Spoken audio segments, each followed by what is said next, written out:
All right, here we are at Parker Automotive. We're having lots of snags today on the videoing because we're mechanics. We're not movie makers, so we're trying our best to make some videos that are informational, to put some stuff out there for other people as we learn, so we can share with, you know, the average Joe, if you will, who's working on his own car in the driveway. And if he can learn from some of our stuff, then that's why we're making these videos. So the interesting part about this 07 Chrysler Sebring with a 2.4 motor is, you know, nobody stocks these parts, not Dodge, not Chrysler, or, you know, same company, whatever. Everything's far away. So when I ordered these parts on, I guess, Friday, they did come in overnight because it was in the warehouse. So I needed the timing chain tensioner, and those timing chain guides. And if you'll see up top, we also changed those two silver round things. That's the intake and exhaust phasers. So, and that's because the one that came off had some visible signs of wear on it, so we weren't happy about putting that back on. So with all that said, so we have an extensive conversation with the you know, Chrysler Dodge parts specialist, and he knows the job I'm doing. He knows the parts I need. He sends me an illustration. He says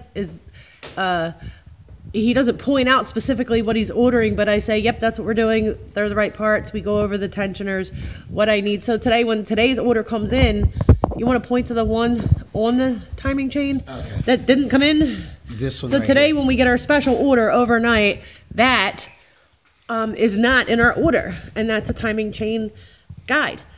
So obviously, the guide, what's the timing chain going to sit on if you don't have that guide? Right. The old guide was no good. So we would be disservicing our customer if we put the old one back on. So we called Dodge. We let them know, hey, you sent us the wrong one. What did they send, an oil chain guide? Yes, the oil chain. So they sent us an oil chain guide, not even a job we're doing at the moment. They know we're doing the timing chain. So that's why small businesses and any business relies on the person who's ordering the part to be correct, especially when it's not in stock and you're waiting for an order, because waiting just holds up everything. So I called Chrysler Dodge, and they say, oh, well, you know, we can get this part, but we got to order it, and you won't have it till Tuesday. Well, guess what? Today is Saturday. The owner of this vehicle, he's 80 years old. He lives alone with his wife. You know, we took his car on Friday.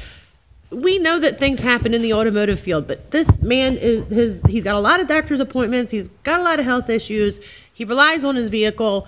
You know, they still live in their own home, and they're self-sufficient. And so, do I want to call this man and say, hey, I'm sorry, but you're not going to have a car until Tuesday? You know, that could put a lot of stress on an elderly person who, you know, may need to take his wife to the hospital. Who knows? So maybe he needs to go get a medication. Maybe they ran out of milk, but, you know, they're not walking anywhere. They're elderly. So with all that said, I give Dodge my 2 cents, and I say, what's the part number on the part that you failed to order me?